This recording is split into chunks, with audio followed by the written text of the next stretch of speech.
आज की इस पत्रकार वार्ता में आप सभी का मैं हार्दिक अभिनंदन करता हूं। मंच पर विराजमान है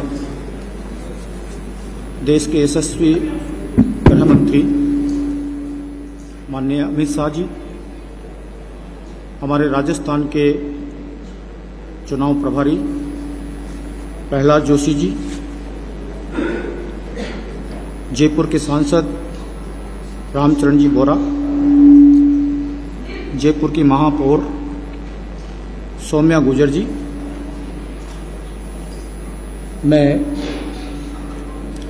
माननीय राम कुमार जी वर्मा, पूर्व राज्यसभा सांसद, मैं आदरणीय गृह मंत्री जी से आग्रह करूंगा कि आज आयोजित इस पत्रकार वार्ता को संबोधित करने का श्रम करें।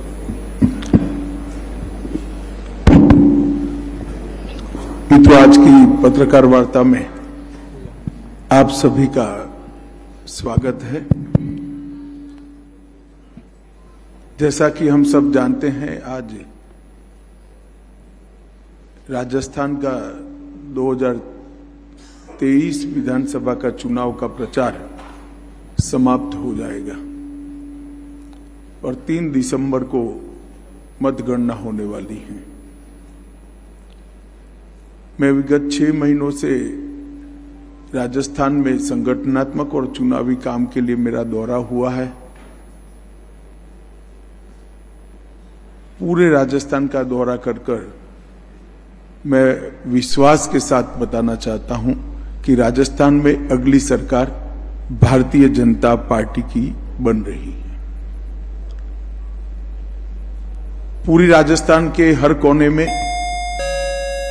जनता ने परिवर्तन का मूड बनाया हुआ है और हर क्षेत्र में विफल और नाकाम कांग्रेस सरकार को विदाई देने के लिए राजस्थान के लोगों ने अपना मन बना लिया है।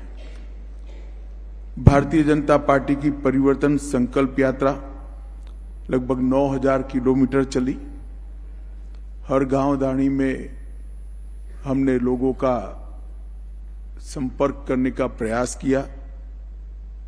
200 विधानसभाओं तक पहुंचे और करीब करीब हमारे चुनाव अभियान में कल रात तक अंदाजन 1 करोड़ से ज्यादा मतदाताओं का संपर्क भारतीय जनता पार्टी के नेताओं और कार्यकर्ताओं के द्वारा किया जा रहा है।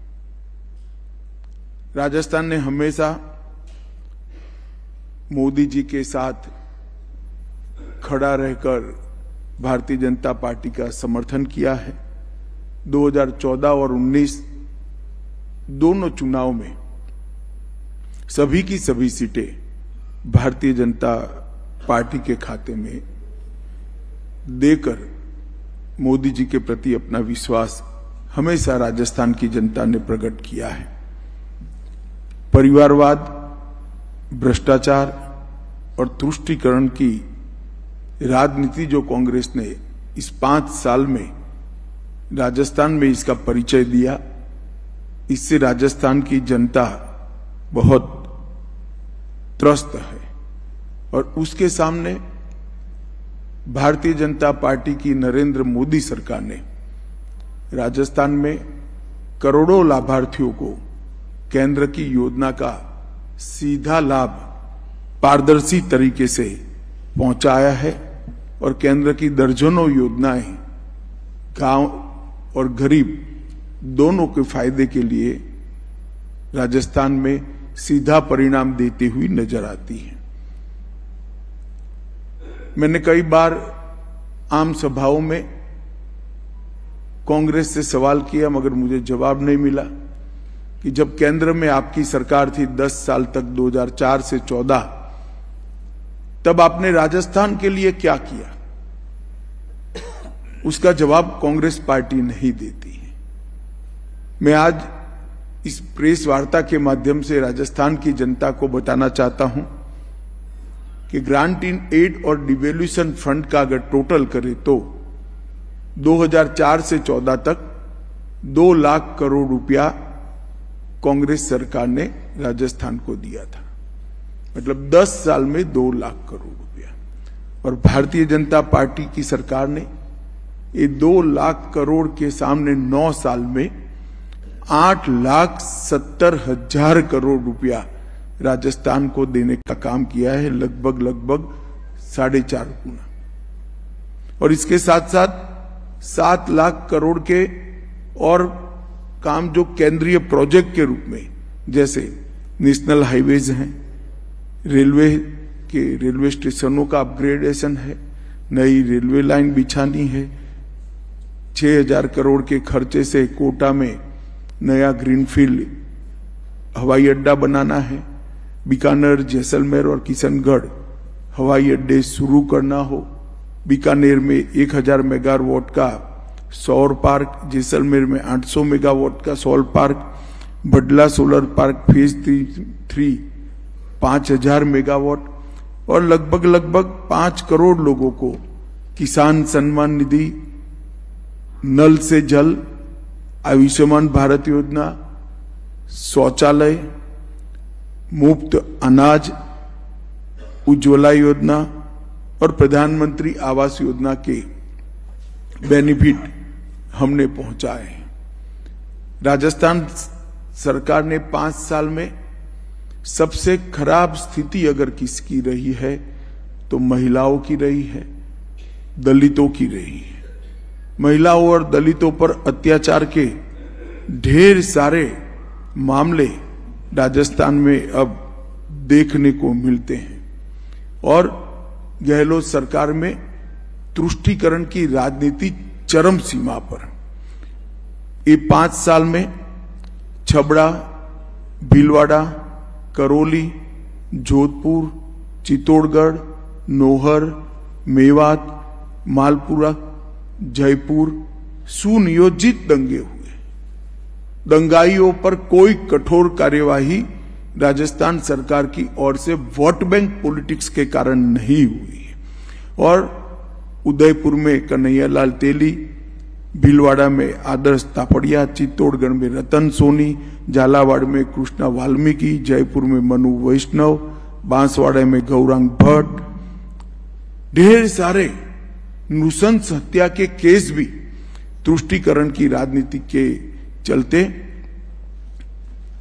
कोई प्रकार की कठोर कानूनी कार्यवाही के बगैर लटके हुए नजर आते हैं। सालासर में राम दरबार पर बुलडोजर घुमाया, अलवर में शिवलिंग को ड्रिलिंग मशीन से तोड़ दिया, कठुमर में गौशाला पर बुलडोजर घुमा दिया।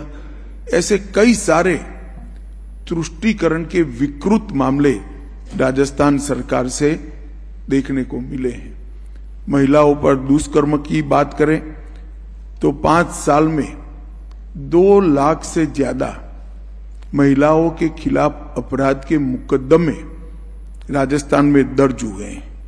35,000 से ज्यादा दुष्कर्म की घटनाएं हुई, 15,000 से ज्यादा कम वय की बच्चियों पर दुष्कर्म की घटनाएं हुई और प्रतिदिन 19 बलात्कार के मामले राजस्थान में सामने। जोर शोर से अपना भाग्य आजमा रहे हैं। छबड़ा सीट पर बीजेपी और कांग्रेस दोनों ही प्रचार में जुटे हैं। कांग्रेस सांसद राजीव शुक्ला ने राजस्थान में कांग्रेस सरकार के रिपीट होने का दावा किया। प्रदेश में विधानसभा चुनाव में कुल उम्मीदवारों के मुकाबले महज 10% महिला प्रत्याशी। राजसमंद विधायक और बीजेपी प्रत्याशी दीप्ति माहेश्वरी ने रोड शो कर शक्ति प्रदर्शन किया। सतरंगी सप्ताह के अंतर्गत अजमेर के कुंदन नगर स्थित 120 वर्ष पुराने बरगद के पेड़ पर संकल्प पाती बांधी गई। जेएलएन अस्पताल के डॉक्टर के साथ ऑनलाइन ठगी की वारदात, पुलिस ने शुरू की जांच। अजमेर के सावर कस्बे के देवली रोड पर तहसील कार्यालय के पास मंगलवार रात को एक टैंकर की टक्कर से बाइक सवार युवक की मौत। करौली शहर में सड़कों पर खड़े रेहड़ी ठेलों के चलते अस्पताल मार्ग पर जाम लग गया। प्रतापगढ़ कोतवाली पुलिस ने जिला कारागृह में निषिद्ध सामग्री पहुंचाने के आरोप में एक शख्स को गिरफ्तार किया। प्रदूषण के कारण झुंझुनू की आबोहवा बेहद खराब, एयर क्वालिटी इंडेक्स 354 दर्ज हुआ। कोटा की मानव तस्करी विरोधी यूनिट की टीम ने कार्रवाई करते हुए लापता 2 बालकों को दस्तयाब किया। कांग्रेस प्रत्याशी शाले मोहम्मद ने बांदेवा सरहद से सभा स्थल तक ट्रैक्टर चलाकर और वैभव गहलोत और कांग्रेस नेताओं को ट्रैक्टर पर बिठाकर कांग्रेस पार्टी को किसान हितैषी बताया। पोखरण में जिला निर्वाचन अधिकारी आशीष गुप्ता और एसपी विकास सांगवान शहर की सड़कों पर कदम से कदम मिलाकर फ्लैग मार्च करते नजर आए। श्रीगंगानगर में एयर क्वालिटी इंडेक्स में गिरावट देखी जा रही। श्रीगंगानगर में AQI का स्तर लुढ़क कर 300 के पास पहुंचा। निर्दलीय प्रत्याशी मुरारी लाल मीणा ने दिया समर्थन, भाजपा में शामिल होकर सतीश पूनिया को दिया समर्थन। भीम विधानसभा सीट से कांग्रेस प्रत्याशी विधायक सुदर्शन सिंह रावत ने बैलगाड़ी द्वारा अनोखे और पारंपरिक अंदाज में गांव-गांव ढाणी पहुंचकर जनसंपर्क किया। उदयपुर के अंबा माता थाना इलाके में एक होटल में काम करने वाले कर्मचारी के साथ हुई लूट, पुलिस ने शुरू की जांच। करौली शहर में सड़कों पर खड़े रेहड़ी ठेलों के चलते अस्पताल मार्ग पर लगा जाम। रठांजना पुलिस ने एक युवक से 600 ग्राम ब्राउन शुगर बरामद किया। प्रदेश में शिव विधानसभा सीट बनी हॉट सीट, 5 प्रत्याशी प्रमुख रूप से चुनावी मैदान में। 30% किसानों का कर्ज भी 5 साल में माफ नहीं कर पाई। लगभग 19,000 से ज्यादा किसानों की भूमि को नीलाम कर दिया है और दर्जनों किसान आत्महत्या कर चुके हैं। पूरे किसान गहलोत सरकार के खिलाफ लामबंद होकर भारतीय जनता पार्टी के साथ खड़े रहते हुए हमने देखा है। भर्तियों में पेपर लीक के मामले एक प्रकार से सारे रिकॉर्ड तोड़ गए। पूरे देश भर में 15 से ज्यादा 3 साल में 15 से ज्यादा पेपर लीक के मामले कहीं नहीं देखे गए। 40 लाख से ज्यादा अभ्यर्थी युवा जिस भर्ती की परीक्षा में बैठने वाले थे, जिन्होंने ट्यूशनों के पैसे लगाए हैं, जिन्होंने दिन रात एक कर तैयारी की है, उनके भविष्य को बर्बाद करने का काम अशोक गहलोत सरकार ने किया है। और दूसरी ओर ये सभी मामलों के बाद भी उन्होंने एक भी जगह परिणामदायी जांच कर नसीहत करने का काम नहीं किया है। मित्रों, राजस्थान में चाहे युवा हो, चाहे किसान हो, चाहे महिला हो, चाहे दलित हो, चाहे धार्मिक नेता हो, धार्मिक गुरु हो, सभी लोग इस सरकार के से त्रस्त हैं। मैं जब राजस्थान आना शुरू किया तब हमारे कुछ नेताओं ने मुझे कहा था कि साहब, सोच समझकर रणनीति बनाना, गहलोत साहब जादूगर हैं। मगर मैंने आज पूरा दौरा करके मन बनाया है कि इन्होंने बहुत सारी चीजों को गायब किया है। नौकरियों को गायब किया है, खाने पीने की चीज को गायब किया है, अच्छी कानून और व्यवस्था को गायब किया है। अब जनता ने मन बना दिया है कि इस बार जनता जादूगर बनकर कांग्रेस सरकार को गायब कर लेने वाली है और 3 दिसंबर को भारतीय जनता पार्टी की सरकार बनने वाली है। मोदी जी के नेतृत्व में देश को मोदी जी ने सुरक्षित किया है, समृद्ध किया है और 11वें नंबर की अर्थव्यवस्था को 5वें नंबर पर लाए हैं। तिरंगे को चंद्रमा पर पहुंचाने का काम किया और G20 में भारत की कूटनीति का ध्वज समग्र विश्व में लहराकर विश्व में भारत को सम्मान देने का काम भी मोदी जी ने किया है।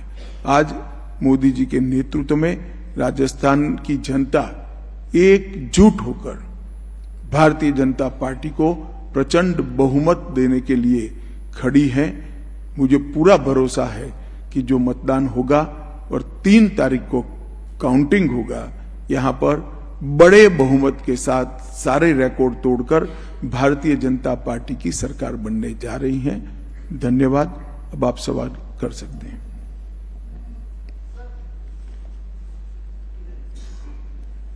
बताओ भाई।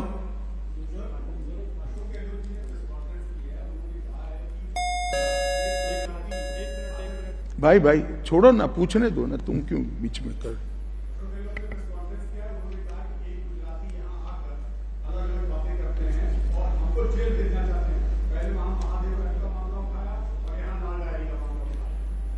नहीं, इसमें लाल डायरी के कंटेंट के बारे में वो कुछ कहते हैं या नहीं कहते हैं?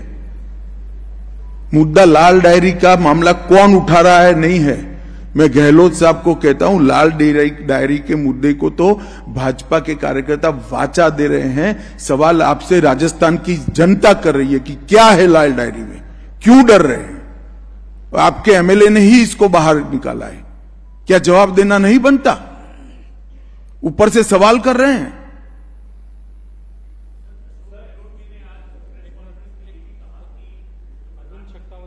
एक भाई रहने दो ना तुम।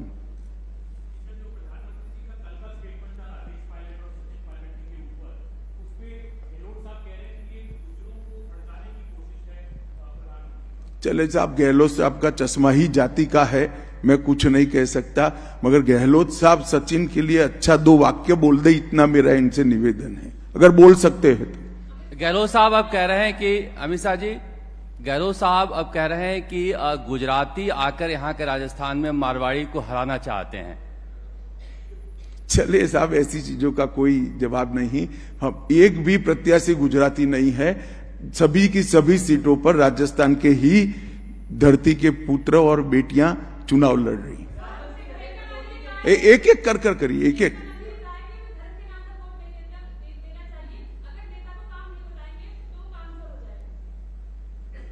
मैंने काम का हिसाब उनका दिया है, आपको उनको सवाल करना चाहिए।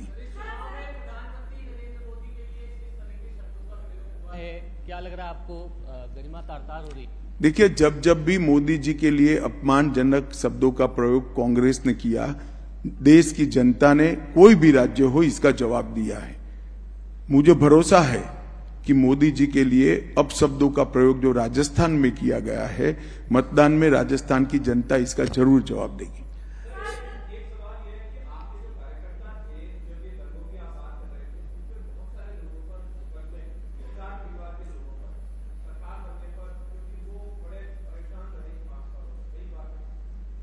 देखिए, ये काम कोर्ट का है। राज्य सरकार बनकर एक तटस्थ जांच कर अपनी रिपोर्ट कोर्ट के सामने करेगी, कोर्ट इस पर निर्णय करेगी। सर,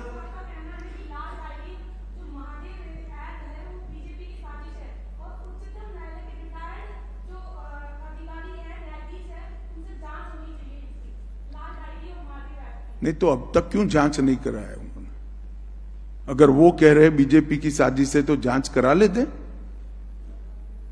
उनके विधायक ने लाल डायरी बाहर निकाला है, हमने नहीं निकाला है, उनके मंत्री थे। सर, अशोक गहलोत कह रहे हैं कि मैं मार्मिक अपील कर रहा हूं 200 सीटों पर कि मेरे चेहरे पर ही आप वोट करें। क्या समझा जाए कि अशोक गहलोत के साथ बाकी नेता नहीं है या उन्होंने हथियार डाल दिए हैं? देखिए, हमारे लिए तो बहुत अच्छा है कि अशोक गहलोत के चेहरे पर चुनाव हो।